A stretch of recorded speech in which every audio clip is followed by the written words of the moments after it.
Kolade, quick one, prediction. How many goals for Haaland? How many goals for Salah? Normally, I would 36 say... 36 last season. Yeah, last season. But when you consider that Haaland a bit struggles without service, and KDB has been out for a while now, we see how that has resulted in Haaland's goals. He has struggled, altogether. I think I would just say above 20 goals for him. Above 20 just goals. Above 20. All right, Salah. Salah, based on Liverpool's season so far, he seems to be, happy to shoulder all the goal scoring responsibility, and the way they are playing is just favoring him right now. So I would say 25 goals.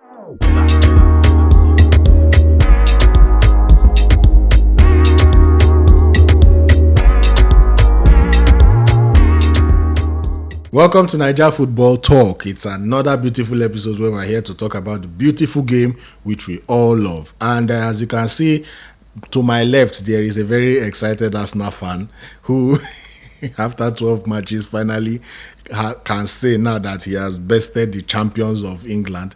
But there's another Chelsea fan beside me who actually has, bested them on the biggest stage. Been there, done that. Beating them in their biggest game. The biggest game in their history. Who asked you? Beating them 3 times back. He's so cool right now. Archaeologists talking about history. Who asked you for all these things? These are things that, cool as a that don't really matter. If I'm talking about history, I don't know who has not won Premier League in 20 years.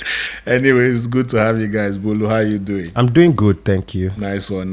You guys too also 3 points in the bag. 3, if you had 3 points this last weekend, raise your hands. 2 wins on the bounce. Okay, I had 1 point. Oh, but nobody asked explanation. No explanation. 3 points. No explanation, anyway, bro. Kolade, how are you doing? Guy, I didn't even like the way you are. Don't need to be asking. Chima, are you alright? I hope you're good. How was your weekend? My weekend was good. How is the family? How is the football team? Sergio Roberto came clutch. He's the king of clutch goals. Nearly disgraced you people now. Come on. Next time when you're introducing me, introduce me with respect. Okay. I beat the champions, bro. Okay, congratulations. Wolves beat the champions last That's week. Wolves' business. Congratulations. Thank you. When we come back from this short break, we'll be looking at some of these matches and more. Stay with us. Welcome back to NaijaFootballTalk. My name is Chima, and as usual, I have Kolade and Bolu with me. And the biggest action of the weekend has gone down. Arsenal versus Manchester City. Arsenal winning their first game in 13.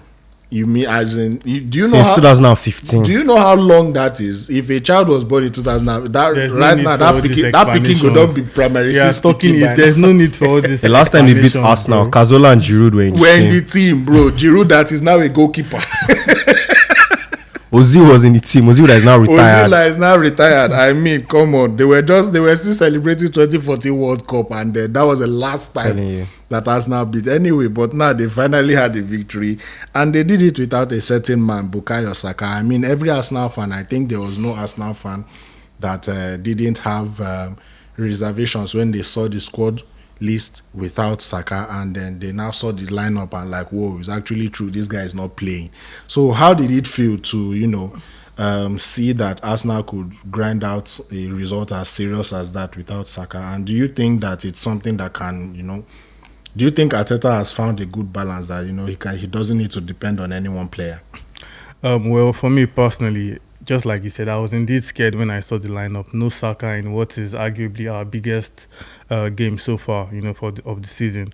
But to go on and beat City without Saka, I think for the Arsenal team, it's more of a statement win. It shows how far Arteta has come in building a team, and not just a team that is relying on one player. And to see guys like Gabriel Jesus, Saliba, and other team members come in clutch when we needed them, it's just brilliant to see. And talking about Declan Rice, this is why you pay 100 million plus, not like certain clubs that buy Caicedo and Modric and other. This is why you spend the big bucks for someone that delivers, someone that will come in those big games and show himself. He scored a goal against Manchester United. Now he put in another masterclass against City. Brilliant to see. No worry now. You go jam Chelsea next week. Then let's see how it will go. Who's that?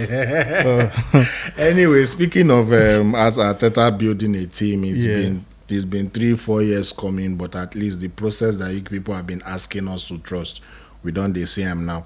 And then one of the latest additions to that process, David Raya, he has come in and he has also secured a clean sheet against Manchester City, which is not something that has not been done in quite a while, even when you people were managing to get results against funny them. thing is, David Raya is used to keeping clean sheets against City. He kept a clean sheet against them in the final game of last season. Yeah. So I mean, it's just an Arsenal thing. They're not used to success like that. Okay, so it's not a David Raya thing. It's not an Arsenal thing. It's a David Raya thing. Yeah, David Raya thing. But only three sides have managed to keep clean sheet against City. Well, I did keep clean sheet against City in their biggest game, in their history. Make I catch in Edward Mendy. Break. No worry. Anyway, all right, Bolu, I'm going to ask you this question. Yeah, looking from the outside, because I'm sure Kolade will have some very strong opinions about it.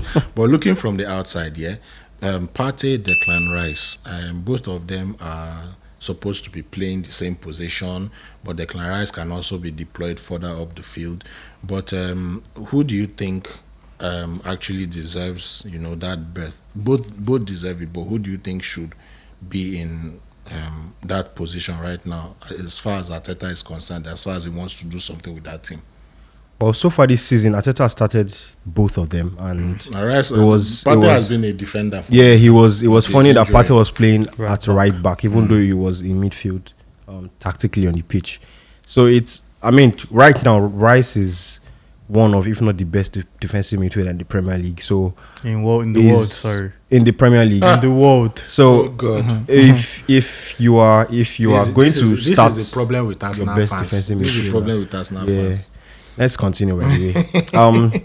So Rice is obviously levels ahead of Partey right now, and Partey has had injuries recently. In the last few years, so obviously Rice will get the starts. But it's good for Arsenal to have those two options now, two slightly different but still similar players. And I'm sure Arsenal fans are having the time of their lives right now, because remember so many years when we kept saying Arsenal needed a defensive midfield, they needed physicality in midfield. Yeah. For so many years, that was their problem. That was their problem position. Now they have two very quality players, and it's kudos to them. I think it was a bit of luck, a bit of misunderstanding in Partey not leaving, because Partey should have left during the summer. But it's good for them now that they have both of them, and it's very impressive. Do you think now that this defeat of Manchester City will? Remember, we asked the question last time around if it will play a role in the PL title race, and we were saying that we both predicted wrongly anyway. But now that our predictions have come out to be wrong, do you think truly it's going to affect the outcome of the PL title race? Well, what it does is it takes Arsenal's confidence from very good to exceptional, because they showed what they did last season. Now they've improved the squad. They're beating Manchester United. They're showing that spirit in every single game. So it's very impressive that Arsenal came away with that game with a win, despite the injuries they had and despite all the issues. The potential red card that should have been a red card. That was already controversy for the game, but thank God. English referee. Fortunately for them, they did win eventually. So it's good for us now, but we should also not get too carried away, because this has been City's best starts in a while. They've not actually been starting seasons well. So the fact that Arsenal won this game doesn't mean they won the league. Manchester City are still in the race. Liverpool are still in the race. As of now, Tottenham are still in the race as well. And we've seen it so many times, like I said last week as well. All it takes is City to have a 20-game winning run towards the end of the season. 20-game winning run. And that's it. That's all they need to do. They've done it so many times. They can do it again. We know they will do it again. Yeah. So, and once KDB is back, we know that they'll definitely be able to do it again. So it's a good thing for Arsenal to be ahead this early in the race. That's what they needed to do. They needed to show City that they can get tired of them and stay there. So now it's about City trying to catch up, and from City's perspective, that's what they want. They want someone to challenge them so they can bring out really that championship mentality that they've fostered. So it's good for the race in general, seeing that there's another team now that is really challenging. So it's up to other teams to step up, try to catch them. It's up to City, it's up to Liverpool to step up and catch them. And we know that City and Liverpool this is what they do every single season. They are sharks. They just win points. That's all they do. They always win points. So it's going to be an interesting race this season. Very interesting. And speaking of interesting phenomenon happening in the Premier League, player battles. Some of the best that we saw, some of the best battles in Arsenal versus Manchester City, and the biggest one, the one that we we hinted at last time around was between Haaland and Saliba. And then it turned out that the Frenchman was, he came out tops over the Norwegian. Kolade, I know you're ecstatic right now, but let's be objective this time around. Do you think... He had him in his pockets. That's what I was going to say. Yeah, exactly. That's why I had to just throw that out. Like, I know you are very excited. You probably want to say Haaland will handle Prime Messi. I mean, Saliba will handle Prime Messi. So just calm down first and be objective. Do you think this is actually indicative of Saliba's quality? And do you really think now that if this guy is fit, Arsenal can go all the way? I said it last time and I'll say it again. I remember you asked me if Saliba was available last season, if I think Arsenal would have won the league. He made the claims himself. Yeah. I told you, yes, I did agree with his claim. And this is evident in a way of what Saliba himself said. If you remember last season, it was Odin versus Haaland, and Haaland had a few days, grabbed the brace. But now it's not just once. When you do something once, okay, you can say it's a one-off. But when it happens consecutively, Saliba kept Haaland quiet in the Community Shield, 0 shots. And now again, 0 shots. In fact, City had only 4 shots throughout the whole game, which is the least City have ever had in a Premier League game under Guardiola. So this is not a mistake, or this is not something that just happened. This is something that showed that Saliba totally kept Haaland quiet. And I continue to tell you that he's the best young defender in world football. My claims have not changed. In fact, it can only even get better from there. So it was just brilliant to see. Once Haaland could be kept quiet by Saliba, the game was made 70% easier for us, and you just see that we just had a free day there. They didn't really trouble Raya. In fact, if it was Ramsdale in goal, we would still have kept the same clean sheet. Well, I feel like some goalkeepers give strikers and midfielders the impetus to do things that they would not normally do. Not really. Number one is Kepa. Exactly. I don't think there is people try their long shots. You get when Kepa everybody sees it's Kepa in the post. Take away nothing. Take away nothing from Haaland being world class and an elite goal scorer. But Saliba right now is just his dad. Saliba is his dad right now. Saliba has just his number. Leave it like that. Saliba will stop. Anyway, so Chelsea also won. Bolu, congratulations. 2 wins on the bounce. First time in a long 3 time. back-to-back in all competitions. Thank you.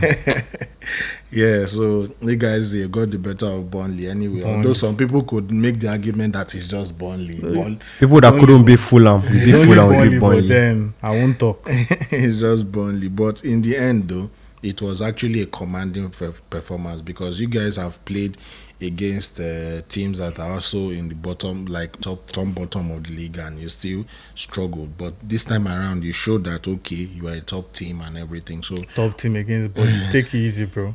What are your general thoughts on the game, Bolu? It was like, I was saying before the game that we needed the win anyhow. We needed the confidence from the game. We needed to go into the international break with another win and with the confidence, and we did. And the scoreline was very, very good. It was just what was needed, actually, because we started the first half very badly, conceded first. There was an equalizer through an own goal, but the second half was superb.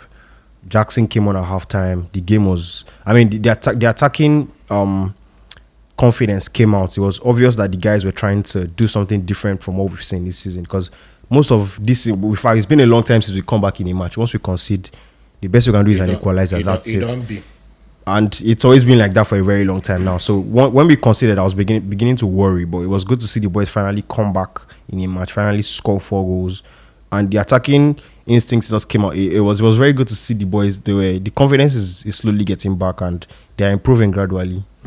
So, Kolade, you saw what Pochettino pulled off in that game. Do you think his tactics have started to come together? Yeah, just like Bolu said, I think, to be fair, Pochettino always had his game plan in mind from the onset, but it was a case of Chelsea players lacking a bit of cohesion and confidence from the onset. So have they started to come together? Yeah, it seems like they've started to come together, especially up front. Yeah, they're starting to click. Everybody's starting to put in their bits here and there. Broja, Jackson, even Sterling is raising his game. And Cole Palmer has been very, very key. Cole Palmer has actually been very excellent. I've seen him play like their last 2-3 games. He has been brilliant. But the problem I just see for Chelsea is whether or not they can keep up their consistency will answer that question soon enough. But so far, their biggest test is coming against me. So. Come on now. And speaking of Cole Palmer, Mason Mount left for Manchester United, where he's currently embroiled in a will I say relegation battle? Because no. Battle of who will play left back with Amrabat. Anyway, he's not having the time of his life at Manchester United, and Cole Palmer seems like not just his replacement, but a better option than he was. Is this my thought, or is this something that you hold as well as a Chelsea fan? There's been talk of Palmer being what we thought Havertz would be, and it looks like it. He's more creative. He has that versatility. He can easily switch into any other position. I haven't wanted to see him. I did want to see him on the right wing, but he's been playing on the right wing and he looks very good. Even as a number 10, he's been very good as well. He still gives you the same creativity, still gives you the same penetration. And as a number 8 as well, he also has the quality. But the fact that he's always receiving power, what actually excites me the most, and I've told people who I watch games with, is the fact that he's always receiving the ball on the half turn. That's an ability that Phil Foden also has. He's always receiving the ball on the half turn, and it gives him the option to always be able to look forward and know his next pass before he has even received the ball. So like once he receives the ball, he's already doing the next thing he needs to do, and that's very impressive to see from a young player like that, who has been very well coached by Guardiola. That's a midfielder trait. And like you said, he's been coached by Guardiola. So if he cannot at least understand that is a basic midfielder trait, then I don't know what he's doing as a footballer.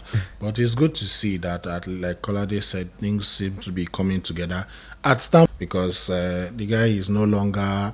He doesn't look aimless again on the pitch. He's playing with more maturity. He's now playing with more maturity, and I think that's come with responsibility of being captain now. He knows he cannot be reckless. Interesting, as he used to be. Anyways, now let's take a short break, and when we come back, we'll go into other games that happened during the weekend. Stay with us. We don't have a Manchester United fan on set, unfortunately, because they would have been the focus of this particular segment. Yes, they won 2-1. And they won it in Fergie time, giving us flashbacks to those. It was actually tribute to Fergie's wife. May she rest in peace. And giving us flashbacks to when the legendary manager used to take charge of games at Old Trafford. 2-1 at the death, beating Brentford. But there were 3 standout players. Not for varying reasons, anyway. I wanted to say that. Not because they were very, very brilliant or anything, but there were 3 standout players for varying reasons. The first of them is Harry Maguire. Back in the squad, back in the squad, and finally, we put in, to be fair, a very solid shift. That's my opinion. What's yours? Oh, Maguire. He's been stepping up, and it's funny to see Manchester United fans now praising him for his, but I mean, he deserved, to be honest, praising him for his contributions, and comparing him with the Sancho issue and how Maguire has stepped up and been willing to actually impress and show himself. And I'll cast my mind back to when I first saw the lineup. I saw Maguire, Johnny Evans, Lindelof. I had to look at it about 2-3 times to understand. So I now figured out, Maguire and Lindelof. I mean, Maguire and Evans must have been the centre backs. Lindelof was right back. Dalot was left back. That was very funny to see before the game, but kudos to them, they got their 3 points. They won their game, and it's a moment that could potentially turn around the start of their season. I mean, how their season has started with all their injuries and everything, all the problems they've had. It could be the kind of moment where they come back after an international break and just keep firing. Let's see if Maguire can finally displace or regain his place after being displaced. Especially now that the butcher is injured. Exactly. Let's see if he can finally get it back. So the next player is Marcus Rashford. Much ado about this guy that is earning such a huge amount at Manchester United. I mean, I understand why some fans have started turning against him or turning away from him as well, because even though he did everything for them last season, but so far he's not looking like he can score goals anymore. Feels like he has scored all the goals he had in his legs for the next 2 seasons or something. I don't know, but he was hacked off after 67 minutes or so, and then he didn't look pleased, but it was a deserved substitution. But do you think, again, it's Rashford's fault, or is the way Ten Hag is using him? It's not the way Ten Hag is using him. I think Ten Hag is using him the same way he has been using him. He's playing in the same position where he scored lots of goals last season. If you recall in our third episode, I said Rashford is just not that guy that Manchester United can depend on, and it seemed to be something of a controversial statement. But like I said, Rashford is a player that has often enjoyed purple patches in several parts of his career. He has not really been that consistent for a long time. In fact, if you ask different Manchester United fans, they will never unite and tell you that he's one of the most polarizing players. We have one who is willing. In fact, one of our guys in the backstage doesn't even like to sell his kidney to get Rashford out of the club. I don't really think Ten Hag is doing anything wrong with him, but it's just who he is, and his decision making has always been very terrible. I don't know. He needs to work on it and get himself more integrated with Odegaard and other players out there. I think it was well deserved to bench him, but the question is, if you keep Rashford on the bench, who will come in? I don't know if I can answer that. But well, let's see how it goes. And then Scott McTominay, the hero of the day, came in as a sub and then scored the super sub, scored the 2 goals that helped Manchester United win that game. What are your thoughts on the player? Do you think that maybe they should play him in more advanced positions? I was saying that when he scored his goal as well, that he has that finishing ability. He has the touch of a striker. He has the heading ability. In fact, funny enough, when he scored, Scott McTominay should actually have been a striker. Yeah, he should have. He should have been. He has the touch. He has that touch in the box, the calmness and the finish. He's a very good finisher as well. And he has scored a number of clutch goals for Manchester United as well. And his finishing has always been there, even for Scotland. He's one of the top goal scorers in Euros qualifying. He's the top goal scorer. So he has that finishing ability. It would be funny to say, he could start covering up for Haaland when Haaland gets injured. But, he has the ability. And, it's good to see, actually. He's also one of the players who have been benched a lot at Manchester United alongside Maguire. And, one of those who has actually shown that he wants to always deserve his place. He always wants to claim his place and, prove the fans wrong. Which, as a football fan, it's nice to see players who are always willing to players who have been criticized a lot, but are still willing to change fight. Minds and fight. Not the babies that we have in football these days, because it can be really annoying. Anyway, so one last thing before we finally wrap up on today's episode of Naija Football Talk. Brighton versus Liverpool, another very interesting match. Ended 2-2. At this rate, we'll have to start. I don't know, should we say VHSing their games again, for archive purposes, for museum purposes, because these guys usually deliver quality entertainment on the pitch. But one player stands out, Mohamed Salah, always stands out. He scored Liverpool's 2 goals in the game. He's now up to 5 goals in the Premier League. And he's looking like the Salah that, would go for the golden boot. So do you think this time around Haaland has a new competition, saying that Kane is gone? Haaland, I don't think he has new competition. Salah was always one of the competitions. He didn't show that last season much. But for someone to compete with Haaland's goal scorer, you need another fiendish goal scorer. You need another unbelievable goal scorer, someone that just scores and it's just ridiculous. And Salah is that guy. If Harry Kane didn't really have the goal, because Harry Kane also assisted a lot, but Salah is just a freakish goal, so he will just score. He doesn't care, and there's not been a match this season where he didn't score or assist so far. So he's already on that run, and we know how Salah is. Once I started the season well like this, he just keeps going. So Salah definitely would compete with Haaland. I think he would be his closest competitor this season. I've not really seen any goal scorer who looks like he can keep going. So Salah is that guy, definitely. And with the amount of games that Haaland hasn't scored now, Salah is already on a run, so he's going to be catching up soon. Okay, so Kolade, quick one, prediction: how many goals for Haaland? How many goals for Salah? Normally, I would 36 say 36 last season. Yeah, last season. But when you consider that Haaland a bit struggles without service, and KDB has been out for a while now, we see how that has resulted in Haaland's goals. He has struggled, altogether. I think I would just say above 20 goals for him. Above 20 just goals. Above 20. All right, Salah. Salah, based on Liverpool's season so far, he seems to be, happy to shoulder all the goal scoring responsibility, and the way they are playing is just favoring him right now. So I would say 25 goals. Okay, 25 goals for Salah, and then Haaland will also get 20, above 20. Just 20. Oh wow, interesting. All right, that's been a very bold take on the situation. But you didn't ask me about Nicolas Jackson. I'm sure he will get 10, but let's just move on. That's been a very bold take anyway. And when we come back from this short break, we'll be wrapping up the show.